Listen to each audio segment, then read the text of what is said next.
os bastidores de uma operação única da Polícia Federal Brasileira que terminou com a prisão de 15 pessoas suspeitas de planejar ataques terroristas no país. O Domingo Espetacular teve acesso a documentos e áudios inéditos da chamada Operação Hashtag. Quem eram os brasileiros que teriam relação com o terrorismo internacional? Onde estão eles 3 meses depois? Essa é a nossa reportagem da semana. A mulher de Valdir Pereira da Rocha, 36 anos, não esquece do momento em que viu a casa ser invadida pela Polícia Federal. Arrombaram a porta, 5 horas da manhã, mandando eu deitar no chão, com a mão na cabeça, fazendo pergunta, cadê o Valdir, cadê o Valdir, cadê o Valdir? E eu gritava muito, que eu estava muito assustada. Valdir foi um dos presos de uma ação inédita da Polícia Federal, a Operação Hashtag, que investigou pessoas suspeitas de planejar ataques terroristas no Brasil. Os atentados estariam programados para acontecer durante a Olimpíada do Rio. Hashtag é um termo usado para palavras sinalizadas com um símbolo de jogo da velha, que ajudam a destacar os assuntos comentados na internet. A Operação Hashtag foi deflagrada em julho, há 2 semanas do início dos Jogos Olímpicos no Rio de Janeiro. Na primeira etapa, os policiais federais prenderam 10 homens, 4 aqui em São Paulo e 6 em outros 6 estados do país. Todos eles suspeitos de participar, de alguma forma, na organização de atentados durante a Olimpíada. Ao todo, a operação já teve 4 etapas e resultou em 15 prisões. Mas permanece a dúvida: será que os acusados representavam mesmo um perigo à segurança nacional? O Domingo Espetacular teve acesso a documentos inéditos da investigação, que hoje fazem parte da primeira ação penal por terrorismo no Brasil. Um material que revela quem eram os suspeitos que deixaram o país em alerta. Pessoas com algo peculiar em comum: a admiração pelo Estado Islâmico, um grupo extremista que promove o terror pelo mundo. O principal objetivo do Estado Islâmico é constituir um califado no Oriente Médio, ou seja, um Estado entre os territórios do Iraque e da Síria, que seria regido pelas leis do Islã, a religião do profeta Maomé.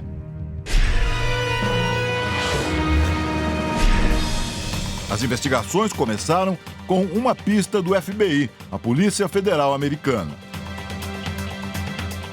Num memorando enviado à Divisão Antiterrorismo em Brasília, o FBI alertou que os indivíduos do país usavam as redes sociais para declarar apoio ao Estado Islâmico e poderiam representar um risco à segurança nacional e à realização dos Jogos Olímpicos no Rio. Durante 2 meses, a Polícia Federal investigou os suspeitos, todos convertidos ao Islã ou nascidos em famílias muçulmanas. Em julho, um juiz decretou a prisão temporária de 12 deles. E o material apreendido deu origem a 4 processos que ainda estão em andamento. 8 suspeitos acabaram denunciados pelo Ministério Público Federal e viraram réus, com base na nova lei antiterrorismo, sancionada em março pela ex-presidente Dilma Rousseff. Eles cumprem prisão preventiva na Penitenciária Federal de Campo Grande, no Mato Grosso do Sul. Um menor de idade e outros 6 suspeitos não foram denunciados e ganharam liberdade condicional. Valdir, que você conheceu no começo desta reportagem, estava nesse grupo. Mas ele teve o benefício revogado porque era considerado foragido da justiça por um crime anterior, de homicídio. Ele chegou a ser transferido da cadeia. Logo em seguida, foi encontrado morto dentro da cela, depois de ter sido espancado por outros presos. As circunstâncias da morte não foram esclarecidas. A mãe adotiva de Valdir está inconformada. Ele não tem condenação em relação à Operação Hashtag. Os outros tiveram sua liberdade, estão na sua casa. Somente ele que não. Ele não foi, ele não teve esse direito como os outros tiveram. Valdir era irmão adotivo do homem apontado como mentor do grupo, Leonid El Kadri de Mello, mais conhecido como Abu Khaled, de 33 anos. Leonid está entre os 8 suspeitos que foram denunciados no mês passado pelos crimes de promoção de organização terrorista, associação criminosa e corrupção de menores. Ele também é acusado de recrutar combatentes para uma organização terrorista. Numa rede social, Leonid divulgava fotos de mujahidins, como são chamados os combatentes do Estado Islâmico, e incentivava internautas a aderirem à causa. Onde estão os mujahidin? Devemos todos lutar com a língua, com as mãos e com os bens. Depois de supostamente conseguir alguns voluntários, Leonid passou a enviar orientações pela internet.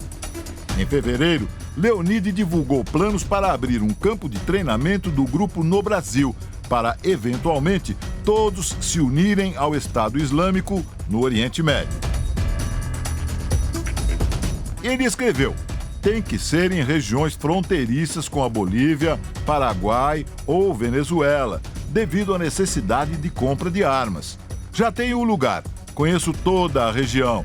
Tudo o que preciso é da disponibilidade de vocês. Ex-integrante de uma quadrilha que promovia assaltos no Tocantins, Leonid defendia roubos e saques para financiar as atividades do grupo e usava a religião como justificativo. Veja essa mensagem que ele compartilhou. A renda gerada a partir de espólio tomado pela força dos inimigos de Alá é mais pura e mais virtuosa do que a renda gerada de ser um homem de negócios, um engenheiro, um médico ou um agricultor. A Polícia Federal também interceptou algumas mensagens em áudio enviadas por Leonid em julho, 4 dias antes da ação da Polícia Federal. Ele insinua que é hora do grupo deixar o mundo virtual e agir. A ideia é o seguinte: todo mundo excluir seus perfis de Facebook, todo mundo sair das redes sociais. Quem tiver barba vai tirar a barba, quem frequenta a mesquita vai deixar de frequentar a mesquita, entendeu? E a ideia agora é migrar e se reunir pessoalmente, esquecer a internet. Leonid também dá dicas para os comparsas passarem despercebidos. Ninguém vai dar mais pinta de que é defensor do Dawla Islamia e vai se passar como um cidadão comum. Se possível, se mostrar arrependido, se mostrar que mudou de ideia, entendeu? Dawlat al-Islamia significa Estado Islâmico em árabe. Leonid também cita como exemplo o grupo terrorista Al-Qaeda de Osama Bin Laden. Uma coisa que eu aprendi muito, estudando e lendo muitos artigos sobre a Al-Qaeda, é essa forma de você conseguir agir e se passar por uma pessoa normal dentro dos próprios inimigos. Em uma das últimas publicações na internet antes da prisão, Leonid divulgou a foto de 2 pistolas e um revólver. Seriam provas de que o plano estava em execução. Em 2002, já havia sido condenado com o meio-irmão Valdir por homicídio. Eles se converteram ao islamismo durante os anos da cadeia. Após a quebra do sigilo telefônico e de dados dos suspeitos, a polícia concluiu que Leonid usava as contas de Valdir nas redes sociais para se comunicar com o grupo. Recém-separado da mulher, Leonid estava hospedado na casa do meio-irmão, que no grupo era conhecido como Mahmoud. Meus irmãos, eu tô sem PC, tô sem internet, estou usando aqui o oscilador do irmão, Mahmoud. Foi por esse motivo que o juiz federal decidiu não denunciar Valdir num primeiro momento. A troca de mensagens era frequente, tanto nos perfis abertos que eles mantinham nas redes sociais, quanto em 3 grupos virtuais fechados, que usavam mensagens criptografadas para evitar a monitoração das autoridades. Segurança, aliás, parecia ser uma preocupação. O suposto líder sempre alertava os comparsas: não esqueçam de manter o histórico de conversa do grupo limpo. Um dos integrantes mais ativos da célula, segundo a Polícia Federal, era Alisson Luan de Oliveira, de 19 anos, conhecido como Alisson Musab. Ele é o único dos acusados que teria feito a baiat, palavra árabe que significa jurar lealdade ao líder do Estado Islâmico. A um conhecido, Alisson afirma ter feito o juramento pela internet, já que ele não pôde viajar ao Oriente Médio. Um e-mail revela ainda que Alisson entrou em contato com um vendedor no Paraguai para se informar sobre a compra de um fuzil AK-47. Queria saber o preço, as formas de pagamento e se a entrega poderia ser feita na cidade dele, Saquarema, no Rio de Janeiro. O vendedor respondeu à mensagem, mas a polícia não sabe se a negociação foi concretizada. Numa conversa com os demais suspeitos, Alisson sugeriu que o grupo realizasse um extermínio em massa durante a Olimpíada do Rio. Ele escreveu: "Já imaginaram um ataque bioquímico? Contaminar as águas em uma estação de abastecimento de água, por exemplo, entraria para a história." O denunciado Hortêncio Yoshitake, de 30 anos, mais conhecido como Theo Yoshi, sugere um ataque na região da Avenida Paulista, em São Paulo. Ele escreveu: "Fazer igual os chechenos naquela maratona em Boston." Hortêncio se referia aos irmãos de origem chechena que usaram panelas de pressão para produzir bombas caseiras usadas no ataque terrorista que deixou 3 mortos nos Estados Unidos em 2013. Luiz Gustavo de Oliveira, de 27 anos, codinome Nur al-Din, imediatamente compartilhou com o grupo uma receita para fazer pólvora, componente dos explosivos.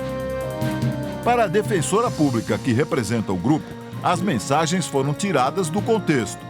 E a tônica da investigação foram extrair basicamente mensagens que foram postadas e foram produzidas em ambiente privado. Então isso também é algo bastante preocupante.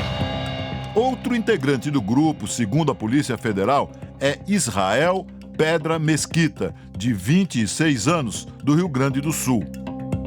Criador de um grupo na internet que defende a aplicação da Sharia, a lei islâmica, no Brasil, Israel demonstrava grande conhecimento de armas.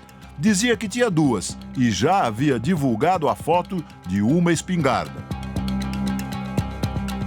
Já Fernando Pinheiro Cabral, de São Paulo, teria planos para praticar um atentado terrorista em um shopping e na linha amarela, na cidade do Rio de Janeiro, segundo uma suspeita declarou em depoimento à polícia. Ele estaria aliciando a jovem a fim de que ela recrutasse mulheres para o grupo. Levi Ribeiro de Jesus, do Paraná, pretendia se juntar ao Estado Islâmico na Síria. E o amazonense Osíris Lund dos Santos Azevedo, o Ali Lundi, de 27 anos, tinha no celular manuais de como preparar diferentes armadilhas com bombas. A mulher de um dos presos concordou em dar entrevista sem mostrar o rosto. Ela diz que esse tipo de informação que o grupo compartilhava está à disposição de qualquer um na internet. Mas e quando eu vou lá e pesquiso na internet como usar uma arma de fogo, eu tenho um armamento completo de como eu vou limpá-la, como eu vou calibrá-la, como eu devo atirar, qual a distância, o peso, tá? E eu vou também ter como que eu tenho que me posicionar para atirar e tudo. Então, se eu fizer essa busca no meu site, eu quero saber que eu estou cometendo um crime, eu estou fazendo apologia a armas de fogo, eu quero matar alguém. Ela confirma que o marido mantinha contato com os demais suspeitos, mas diz que o grupo não tinha nada a ver com o Estado Islâmico, ISIS, na sigla em inglês. Eles não tinham uma supervisão de um terrorista, porque todo grupo tem que ter um árabe nativo do ISIS, ou seja, do quartel do ISIS. No mês passado, alguns presos ganharam liberdade condicional, enquanto as autoridades dão prosseguimento às investigações. Daniel Freitas Baltazar, de 20 anos, foi um deles. Só que mesmo usando a tornozeleira eletrônica, ele cometeu um crime no começo do mês na cidade onde mora, na região metropolitana de Fortaleza, no Ceará. As imagens mostram Daniel atacando um vizinho com uma faca. Mesmo depois de levar vários golpes, a vítima corre, consegue se esconder dentro de uma oficina mecânica e Daniel sai andando calmamente pela rua. A agressão teria sido motivada por um desentendimento antigo com o vizinho. Daniel foi preso em flagrante por tentativa de homicídio e deve ser transferido de volta para Campo Grande, onde estão os outros suspeitos de terrorismo. Outro suspeito que ganhou liberdade condicional e está monitorado por tornozeleira eletrônica é Vitor Barbosa Magalhães, de 23 anos. Professor de árabe, ele mora em Guarulhos com a mulher e 2 filhos. Vitor não quis dar entrevista. Já Antônio Andrade dos Santos, de 34 anos, está na Paraíba com a esposa e o filho. Também voltou às ruas sem ser denunciado Mohamed Mounir Zacaria, dono de 5 confecções de roupa em São Paulo. Fomos à procura de Zacaria em São Paulo, mas ele não estava em casa. Marcos Mário Duarte, ou Zaid Mohamed Duarte, de 42 anos, também voltou à cidade onde mora, Amparo, no interior de São Paulo. Os 4 libertados deverão comparecer mensalmente em uma unidade da Polícia Federal. Estão proibidos de deixar a cidade onde vivem e de frequentar atividades que envolvam armas de fogo ou artes marciais. Divulgar fotos, vídeos ou participar de grupos que fazem apologia a atividades terroristas pode sim ser perigoso perante a lei antiterrorismo. Para este especialista, depois do surgimento da internet, o terrorismo passou a assumir uma nova face. Uma grande organização com agentes treinados, que viajaram para o exterior, não é mais esse o perfil do terrorista. Quer dizer, ele pode vir de qualquer lugar, ele pode ter uma história de baixo envolvimento e se tornar um agente importante no momento de perpetrar um ato terrorista. Mas ele é cauteloso quanto a rotular os brasileiros envolvidos com terroristas. Eles foram levados à justiça no momento certo e vamos esclarecer isso ao longo do processo. Para a defensora pública, o Ministério Público exagerou nas acusações. A lei antiterrorismo, ela está sendo interpretada, ao nosso ver, da Defensoria Pública, de uma forma excessiva, né? Essas condutas que estão imputadas na denúncia em relação ao caso da Operação Hashtag, elas basicamente estão inseridas num contexto de troca de mensagens de internet, né? E de suposto apoio ou simpatia a ações extremistas. A polícia ainda investiga quem são os outros suspeitos que falavam em promover ataques nos Jogos Olímpicos do Rio e que também compartilhavam mensagens extremistas e receitas de bombas.